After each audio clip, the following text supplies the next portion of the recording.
주 안에서 우리 모든 성도들 평안하시기를 주님의 이름으로 소망하며 축원합니다. 또다시 이렇게 영상 예배로 비대면으로 예배를 드리게 되었습니다만 주님을 향한 우리의 믿음과 소망은 끊임없이 주님께로 향하는 시간들 되어지기를 주님의 이름으로 부탁을 드립니다. 저녁 때만 되면 늘 어머니를 기다렸습니다. 40대 초반 젊은 나이에 혼자가 되신 어머니는 시아버지, 사촌형, 그리고 사형제를 위해서 가정 살림살이를 책임져야만 했어요. 콩나물을 키우시고 또 팥죽을 만들어서 시장 한켠에 작은 좌판을 펼치시고, 그리고 하루 종일 꼭두새벽부터 저녁까지 발 동동 구리면서 작은 체구에 힘쓰면서 살림을 꾸려나갔습니다. 그런 어머니를 저는 8살, 9살 그 시절에 어머니를 저녁 때만 되면 기다려야만 했습니다. 마을 위에 앉아있다가 기다리다가 조금 지나서 대문으로, 조금 있다가 동네 신장로로, 조금 있다가 저 시장 입구까지 어머니를 기다리면서 한 발짝 한 발짝 그렇게 그 길로 나섰습니다. 그러다 멀찍이 어머니가 오시는 것을 발견하지요. 머리에는 큰 다라를 이시고 한쪽에는 시장에서 이것저것을 팔고 남았던 양동이를 손에 쥐시고 등에는 동생을 업고 그렇게 힘겹게 다가오시는 어머니를 발견하고 반갑게 뛰어가서 어머니 앞에 서면 양동이를 내려놓으시고 타라를 옆에 놓으시고 머리에 썼던 수건을 벗어서 몸을 툭툭 털으시고 저를 꼭 안아 주셔드렸습니다. 어머니에게는 하루 종일 시장에 있었다 보니 생선 비린내가 온몸에 배어있고 옆에 장작불을 피워놔서 그런지 매캐한 냄새가 온몸에서 나지만 저는 그 품이 좋았고 늘 그렇게 어머니를 기다렸습니다. 어머니의 그 열심과 그리고 헌신은 우리 사형제를 키우고 또 우리 가정을 그렇게 이끌어 갔습니다. 어머니의 희생과 열심이 없었다면 아마 저는 지금 이렇게 목사로서의 삶을 살지도 못했을 거라 생각이 들어요. 어머니를 생각할 때마다 늘 미안하고 죄송한 마음이 듭니다.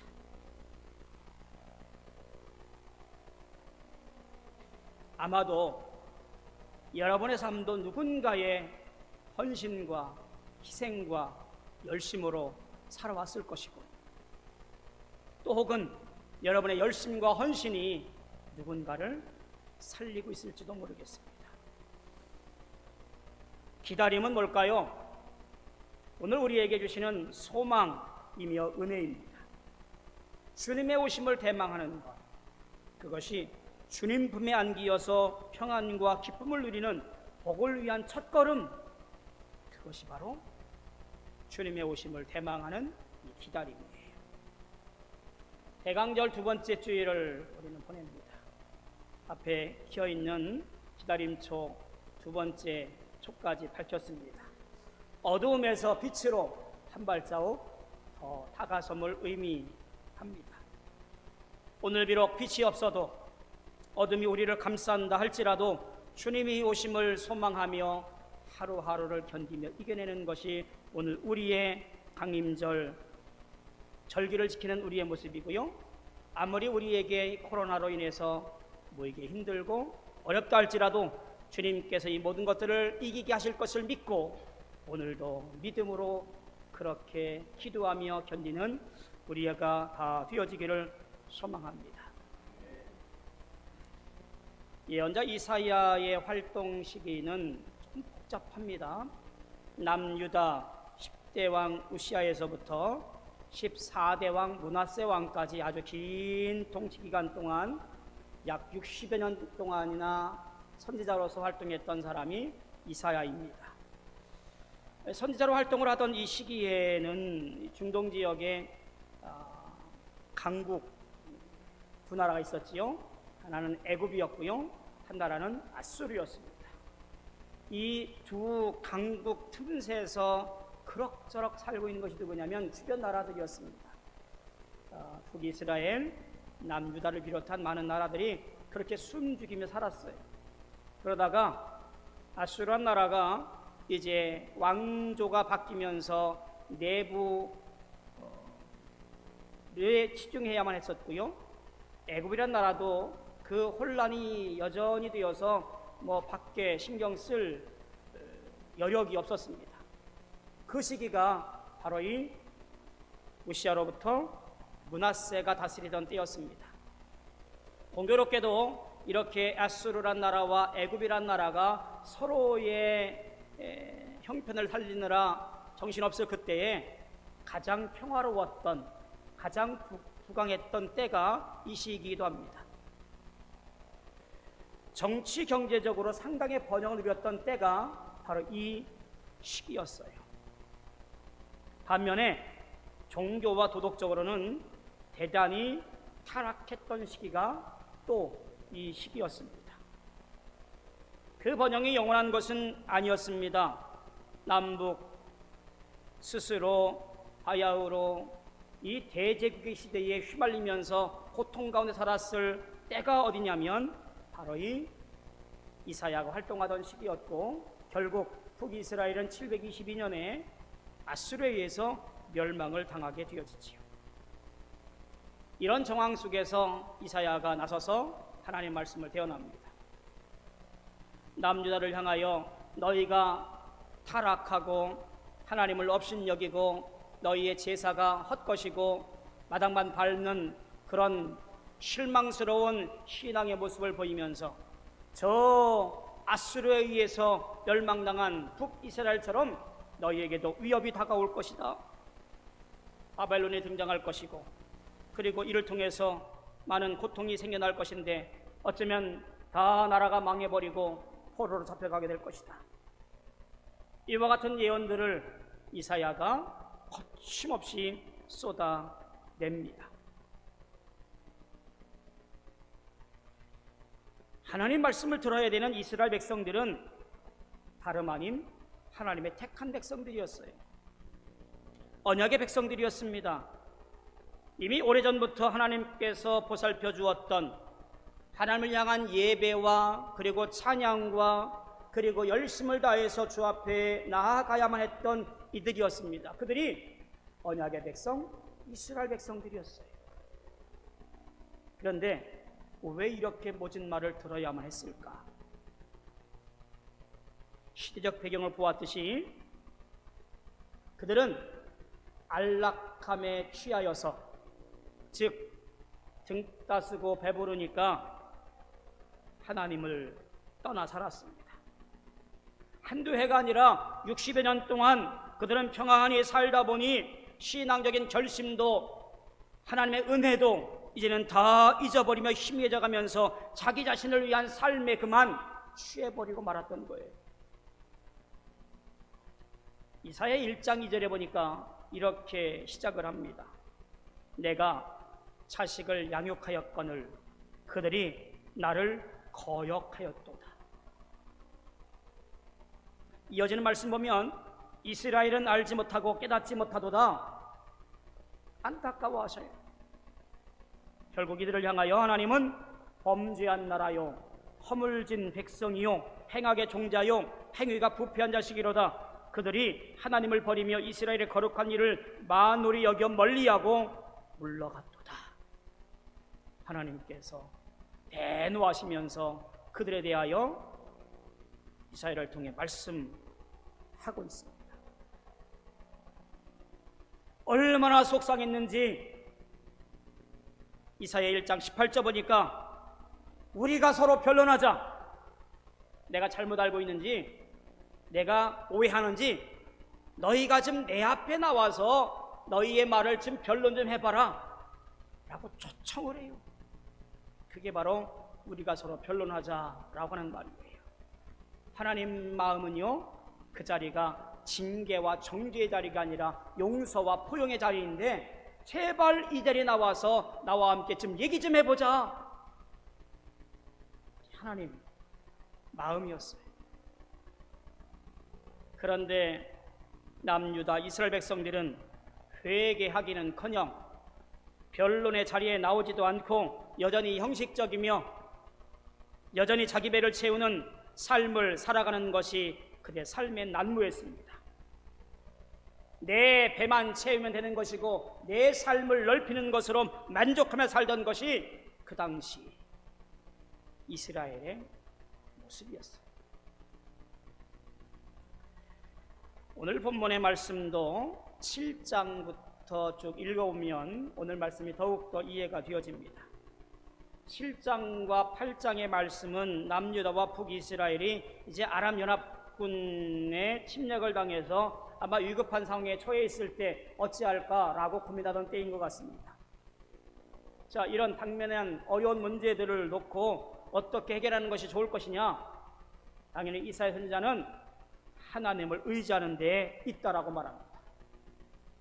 아수르를 의지하는 유다에 대한 심판을 경고하고 있고요, 북이스라엘과 그리고 아람의 패배하여서 결국 우리의 삶이 엉망이 될 것이라고 하는 것을 누누이 강조합니다.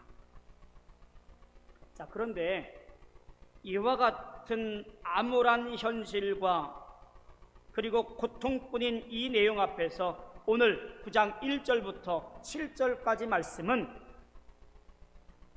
흑암에 처해 있는 자들에게 한 줄기 빛이 비추일 거라고 하는 놀라운 희망적인 메시지예요. 신구약 모든 내용의 주축이 되었던 빛과 희락을 가져오실 메시아의 도래, 그리고 탄생, 통치, 바로 그 말씀이 예언되어지고 있는 거예요. 이 메시지는 어두웠던 것들, 고통스러웠던 것들이 전환하여서 하나님께서 은혜의 얼굴을 다시 비춰주실 것이라고 하는 놀라운 선언을 하는 내용이 오늘 말씀의 본문이에요. 그 희망의 메시지가 7절까지 쭉 이어져 오면서 한 단락을 이루고 있는데, 그 희망의 근거가 뭐냐? 장차 성육신, 이 땅에 인간의 몸을 입고 오셔서 모든 흑암에 처한 자들을 다 용서하시며 구원하실 것이라고 하는 놀라운 메시아의 오심을 바로 선포하고 예언하는 내용이 바로 오늘 본문의 말씀입니다. 이러한 시각으로 신약시대의 마태가 예수님의 오심을 들어서 예언한 것이, 그리고 고백한 것이 바로 이사야 말씀이었습니다. 역사적으로 9장 1절부터 7절까지의 예언은 결국 궁극적으로 예수님의 오심을 선포하는 것이라는 사실을 확연하게 보여주고 있습니다. 더욱이 이 말씀의 중요한 내용은 2절에 나와 있는 큰 빛이라는 거지요. 큰 빛이 곧 메시아를 가리키는 것이라는 것이기 때문에 그렇습니다. 흑암이 행하던 백성이 큰 빛을 보고 사망의 그늘진 땅에 거주하던 자에게 빛이 비추도다. 흑암은 뭔가요? 문자적으로 오면 그것은 칠흑 같은 어두움, 어떤 절망, 슬픔, 고통, 환난, 이런 것들을 비유적으로 말하는 것이, 의미하는 것이 이 흑암이에요. 동일한 내용이 사망의 그늘진 땅이란 표현으로 보게 되어집니다. 생명의 빛이 전혀 없는 땅, 미래에 대한 소망이 아예 끊긴 땅, 그런 상태를 말하는 겁니다. 죄로 인해서 암울한 상황에 놓여 있는 이스라엘 백성들, 하나님을 멀리하고 하나님 없이 살고 있는 이 무지한 백성들, 아마 이들은 바로 흑암의 자세였고 그늘진 땅의 모습이었을 거라는 생각이 듭니다. 죄 가운데 빠지는 모든 상태 속에서 이러한 백성들에게 큰 빛이 오실 것이라고, 큰 빛이 볼 것이라고 예언되어지고 있습니다. 빛, 즉 흑암과 대조되어지고 있는 이 단어, 여기서는 하나님의 임재, 곧 임마누엘이신 그리스도의 강림을 위한 생명의 축복을 드러내는 단어, 이것이 바로 큰 빛이에요. 더 나아가서 이사야는 앞으로 오실 메시아에 대한 이야기를 이렇게 조목조목 적어놓습니다. 그것이 바로 6절에 나와 있는 이야기. 이는 한 아기가 우리에게 낳고 한 아들을 우리에게 주신 바 되었는데 그의 어깨에는 정사를 메었고 그의 이름은 기묘자라 모사라 천능하신 하나님이라 영존하시는 아버지라 평강의 왕이라 할 것입니다. 앞으로 오실 메시아는 사람에게서 탄생할 것이고 그 아들은 우리에게, 그리고 우리를 위해서 이스라엘 민족 가운데 태어날 것이고 그 이스라엘의 영적 이익을 위해서 이 땅에 오실 것임을 예언합니다. 하나님께서 자기 백성에게 기쁨과 자유를 주시고 그리고 전쟁을 없이 하며 평강을 주시기 위해서 보내실 메시아, 그것이 사람의 아기로 태어날 것임을 예언합니다. 매우 중요한 영적 의미가 담겨져 있는 내용이에요. 첫째는 뭐냐면 메시아가 성육신할 거라 라는 이야기지요. 임마누엘, 내가 너희와 함께 할 거다. 저 멀리 있는 하나님이 아니라 오늘 나와 함께하는, 내 곁에서 함께 기뻐하며 함께 즐거워하며 함께 웃으며 함께 아파하는 분, 그분으로 이 땅에 오실 것이라는 성육신의 사건을 말하는 거예요. 신성만을 갖고 계신 분이 아니라 인성까지 갖고 계신, 그래서 우리의 모든 슬픔과 고통을 아시는 분으로 이 땅에 오실 것을 말합니다. 두 번째로는 메시아가 어떤 방식으로든 구원을 이루실 거라고 하는 의미가 담겨져 있습니다. 압제자의 멍에를 깨뜨리고 무서운 전쟁을 종결시켜서 그 백성에게 영원한 평강과 기쁨을 주실 것일 뿐만 아니라 다시는 어떤 압제자로부터의 슬픔과 어려움도 이 땅에 오지 못하게 할 거라고 하는 놀라운 선포가 있는 거지요. 거기에 주님은 어떤 권력자나 어떤 권세자의 모습이 아니라 아기와 같이 아무런 힘도 없이 온유와 겸손한 모습으로 오셔서 자기 희생으로 악한 세력을 다 무장해제하고 그 백성에게 평강을, 구원을 가져다 주실 것이라는 놀라운 의미가 바로 여기에 담겨져 있습니다. 여러분, 이것은 그냥 우리의 환상이 아니고 우리 희망사항이 아니고 넋두리가 아니에요.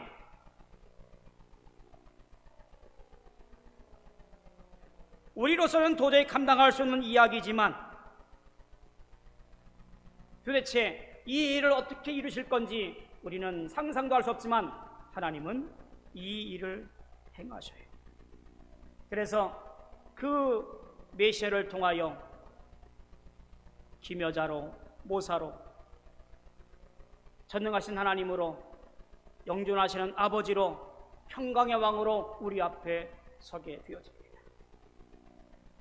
그의 어깨에 메어있는 정사, 즉 권세를 가지고 우리에게 놀라우신 상담가로서 우리의 모든 어려움과 고통을 이해하시고 그리고 우리가 해야 할 모든 것들 가운데 해결하지 못한 것들을 다 해결하게 해주셔서 우리를 하여금 구원의 삶을 살아가도록 이끄시는 분을 우리를 통해서 이 땅에 보내주실 것임을 선포합니다.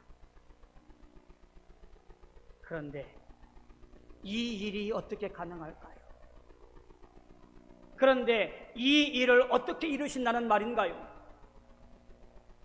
오늘 말씀은 단 한 문장으로 이렇게 기록되어집니다. 7절 하반절에 보니까 만군의 여호와의 열심히 이를 이루시리라. 만군의 여호와의 열심히 이를 이루시리라. 하나님께서 분명히 이 일을 이루실 것이라고 약속하고 선포합니다. 그냥 이루시겠다는 것이 아니라요, 이 일을 내가 열심을 다하여 온 힘을 다하여 이 일을 이루실 거라고 말합니다. 열심이란 단어는요, 민수기나 신명기에 보면 질투라는 말로도 번역을 해놓았어요. 질투하신 하나님, 우리를 너무너무 사랑하시는 하나님 마음을 그렇게 표현합니다. 빼앗기고 싶지 않고, 남에게 주고 싶지 않고, 나의 전부이며 내 생명이며, 그래서 내 모든 것들을 다 주고 싶은 그런 질투하는 하나님의 모습이 바로 이 열심이에요. 사랑이라는 말로 표현할 수도 있는 것이지요. 이 열심이라는 단어가 바로 자기 백성에 대한 하나님의 거부할 수 없는 사랑을 암시하고 있는 단어, 그것이 열심이에요. 결국 이처럼 강하고 온전한 자기 백성에 대한 하나님의 열정적인 사랑에 의해서 이루어질 것이기 때문에 이것을 방해할 수 있는 것, 거부할 수 있는 것, 지연시키거나 꺾을 수 있는 것은 이 땅에 아무것도 없다라고 하는 강력한 표현이 하나님께서 열심으로 이 일을 이루시리라는 말씀이에요. 사랑하는 성도 여러분, 예수님의 오심은 하나님께서 분명히 이루십니다. 하나님의 열심히 분명히 이 일을 이루신다고 말씀하십니다. 하나님의 열심은 어떤 것으로도 꺾을 수 없는 특별한 하나님의 특권입니다. 그 특권으로 이 일을 반드시 이루시는 능력, 그것이 바로 하나님의 열심입니다. 하나님의 열심은요, 이번만이 아니에요. 이미 오래전부터 시작되었어요.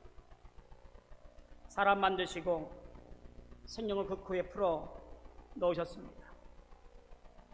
사람에게 죄가 들어왔습니다. 그 죄로 인해 죽음이라는 해결할 수 없는 문제를 안고 떨며 살아가게 되었어요. 이 일은 도저히 사람으로서는 해결할 수 없는 큰 문제였습니다. 하나님은 열심으로 아담과 하와에게 가죽옷을 지어 입혔고요, 하나님은 열심으로 가인에게 생명 지키는 표를 주었고요, 과거에 떨고 있는 야곱에게 열심으로 내가 너와 함께하겠다 약속했습니다. 자기 마음대로 살고 있는 많은 백성들을 향하여 하나님은 열심으로 자기를 통하여 이 땅에 메시아 아기 예수를 보내셨어요.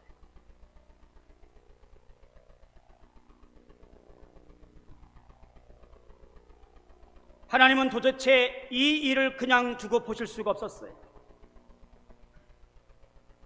하나님은 공의로우신 분이기에 그 죄를 물으셔야만 했고요, 또한 사랑의 하나님이시기에 죄로 인해 죽을 수밖에 없는 이들을 그냥 그렇게 내버려 둘 수가 없었어요. 이 일을 하나님의 열심으로 담당하시게 되었는데, 그것은 죄를 대신할 대속제물로 그 죄를 없애는 것이었습니다. 그 죄에 대한 죄값을 물으시면서 그 죄값을 대신 지불하는 그 사랑의 방법으로 하나님의 놀라운 사랑을, 열심을 확증했습니다. 하나님의 열심은 결국 흠없으신 독생자 아들을 보내셔서 구원을 완성했습니다. 그것이 바로 십자가의 사건이에요. 하나님은 사랑하시되 열심을 다하여 사랑하십니다. 하나님은 용서하시되 열심을 다하여 용서하십니다. 하나님은 품어주시되 열심을 다하여 품어주셨습니다. 하나님은 열심을 다하여 모든 것을 내어 놓으셨어요. 하나님의 열심을 다하여 죽기까지 낮아지셨습니다. 그런데 오늘을 사는 우리들은 열심을 다하여 명예를 쌓아오려고, 우리는 열심을 다하여 권세를 얻으려 했고, 우리는 열심을 다하여 재물 모으기에 급급했어요. 우리는 열심을 다하여 높아지고 있습니다. 그럼에도 불구하고 우리는 할 수 없는 이 구원의 은총을 하나님의 열심으로 이루어 내셨습니다. 너무너무 사랑하셔서, 질투하실 만큼 사랑하셔서 그 엄청난 하나님의 크신 사랑과 은혜로 이 일을 완성하셨습니다. 바로 이 일이 우리에게 오신 아기 예수입니다. 사랑하는 성도 여러분, 강림절 두 번째 주간을 보냅니다. 어찌할 수 없는 때이지만 그러나 우리는 기쁨과 평강으로 주님을 대망하기를 원합니다. 하나님의 열심히 우리를 살릴 것이기 때문에 그렇습니다. 주의 은혜가 평강이 우리 모든 성도들과 또 영상으로 예배드리는 우리 모든 성도들에게 넘쳐서 기쁨이 복이 되어지는 저와 여러분들 다 되어지기를 주님의 이름으로 소망하며 축원합니다. 기도하겠습니다. 고마우신 아버지 하나님, 은혜를 감사합니다. 죽을 수밖에 없는 죄인들이지만 하나님의 열심으로 살게 하시니 감사합니다.